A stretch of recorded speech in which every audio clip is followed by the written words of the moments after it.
আসসালামু আলাইকুম বন্ধুরা, আজকে ভিডিওটা হচ্ছে ইনকিউবেটর মেশিনে টাইগার মুরগির ডিম বসানো নিয়ে, এবং ডিম বসানোর পরে কী করতে হবে, কীভাবে ডিম বসাবেন এবং কী লক্ষ্য রাখতে হবে। তো সেই ভিডিওটা আমরা সম্পূর্ণভাবে দেখাবো। আমরা যেভাবে ডিম বসাই এবং যেভাবে ডিম ঘোরাই এবং কী করি সম্পূর্ণ প্রসেস আমাদের দেখাবো। তো সর্বপ্রথম আমাদের এই ডিমগুলো ছিল ফ্রিজ থেকে আমরা ডিমগুলো বাইর করে রাখছি 3 ঘন্টা আগে।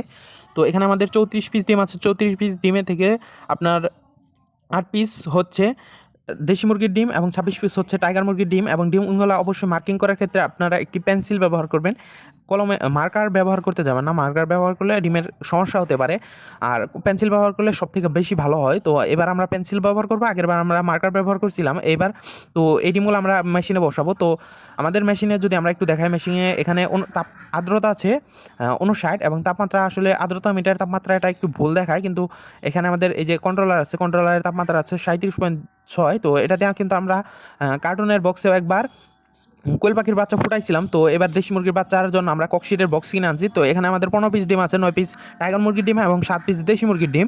তো এই মেশিনের মধ্যে আমরা ডিমগুলো বসাই দেবো। এই ডিমগুলো যেহেতু আগের, এগুলো কিন্তু ওইগুলোর আগে হ্যাচিং হয়ে যাবে। তো হ্যাচিং সময় কি করতে হবে ওইটা আমরা ইনশাল্লাহ দেখাই দেবো। তো এই ডিমগুলো আপাতত রাখলাম।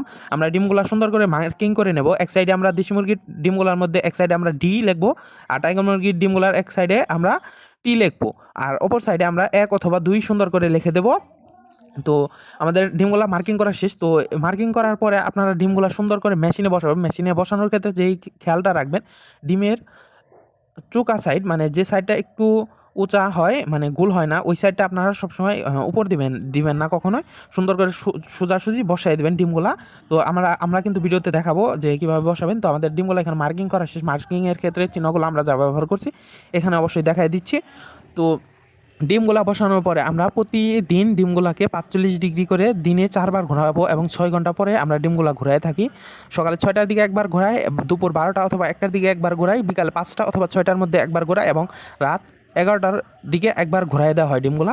এভাবে আমরা ডিমগুলা ঘোরাই। আর ডিমগুলা বসানোর পরে আমরা সুন্দর করে আমাদের নোট খাতার মাঝে আমরা ডিমের বসানোর তারিখটা লিখি, এবং কী দিয়ে চিহ্নিত করছি এবং ডিমের কোন জাতের ডিম বসাইছি সেটা লিখি। এবং তারপরে আমরা শেষ কবে ডিম ঘোরাবো, মানে হ্যাচার যেদিন শুরু তার আগের ডেটটা আমরা লিখে রাখি। তারপরে ডিমের পরিমাণটা লিখে রাখি, এবং বাচ্চা কত পিস উঠে ওইটার জন্য আমরা সুন্দর করে একটা ছক করে রাখছি।